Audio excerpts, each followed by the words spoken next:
and ask yourself, what is the next right move? Not think about, oh, I got all of this. What is the next right move?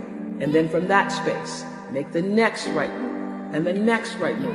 And not to be overwhelmed by it, because you know your life is bigger than that one moment. You know you're not defined by what somebody says is a failure for you, because failure is just there to point you in a different direction. I say to my girls all of the time that your real work is to figure out where your power base is and to work on the alignment of your personality, your gifts that you have to give, with the real reason why you're here.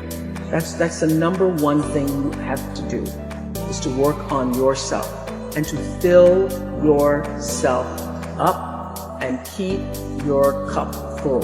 Keep yourself full.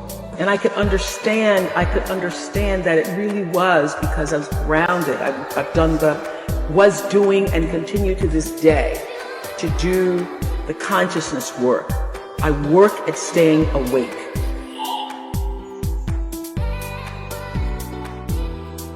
If you look around you, you see leaders in positions of power, in politics, in media, in business, all of them with high IQs, great degrees, making terrible decisions. What is missing is not IQ, but wisdom.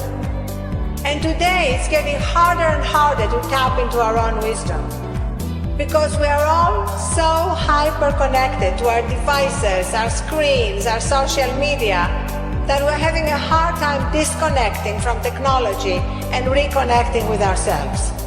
What I'm telling you is to regularly disconnect from technology, to regularly unplug and recharge in order to reconnect with ourselves and our own deepest wisdom.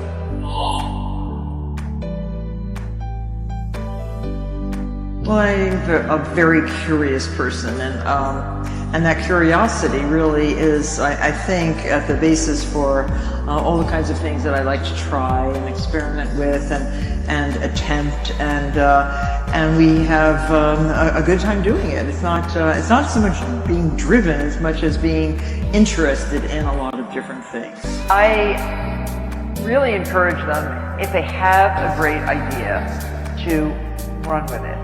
Find ways to finance, find ways to build, find ways to market. Every business has, and I don't like to think of things as obstacles all the time.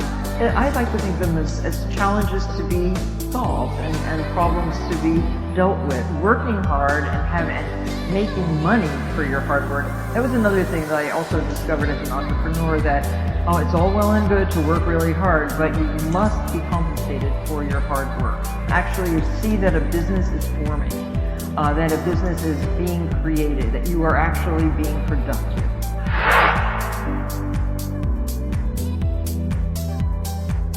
I'm just a committed and even stubborn person who wants to see every child getting quality education, who wants to see women having equal rights, and who wants peace in every corner of the world.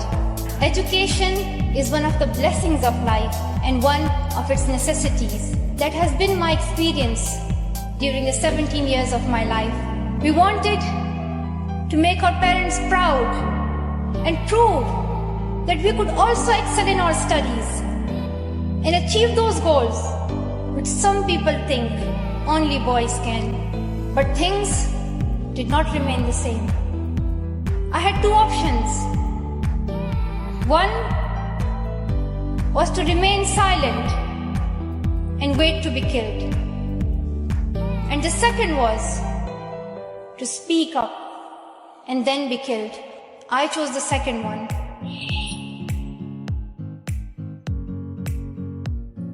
Ideas are the most vulnerable in their infancy. And the moment you have an idea, it's human nature to turn to your husband, your wife, your coworker, and tell them your idea. And out of love and concern, oftentimes people will tell you the 2 or 3 things that they think maybe you should consider, and it stops people a lot of times often right in their tracks. Failure for me became not trying versus the outcome.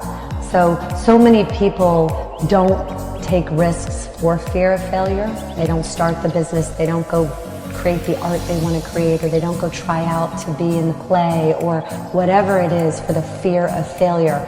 And once you redefine that for yourself and realize the failure is just not trying. Courage is not doing things in the absence of fear. Courage is doing things despite the fear. And I have so many fears, I do still. And the more you do it, it's like a muscle. Courage gets stronger and stronger and stronger in your life. I think especially the more people are in jobs or in their roles, they feel even more pressure, like I'm supposed to know this already, or I'm supposed to be the smartest person in the room because I've been doing this the longest. And that's a real disadvantage. Some people start businesses and try to come across that they're much bigger than they are because they feel like that's the only way they're going to be taken seriously. But if you know your product's great and you know why you need it, you don't have to apologize for being out of your home or your apartment or being small.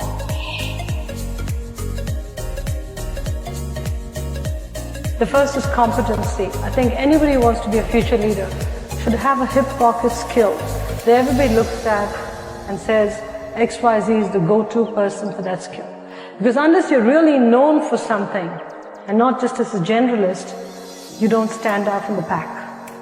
But in order to be competent at something, you've got to be a lifelong student, because you've got to constantly refine your knowledge of that subject so that you remain ahead and abreast of everything that goes on in that field first. The second I'd say is courage and confidence. It's a pair. You can be very, very competent, but if you're not willing to speak out, if you're not willing to have the confidence based on your knowledge, what's the point, right? You just roll over. So courage and confidence are very important. The third is communication skills. You cannot overinvest in communication skills, written and oral communications, because as a leader, you constantly have to mobilize the troops. So I encourage all of you, invest in communication skills, critically important. The fourth skill I'd say is consistency.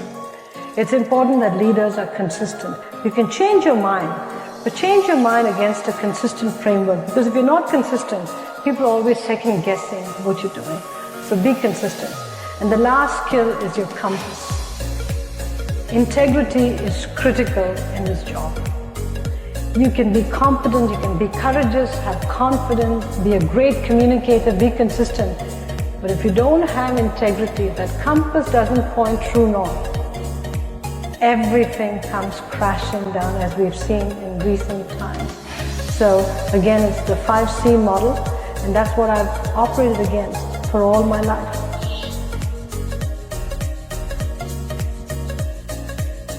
I think it's very important to keep evolving, and I think when you have that kind of a mindset, then reinventing yourself or reinventing the business is a natural part of that process. You have to keep challenging the status quo.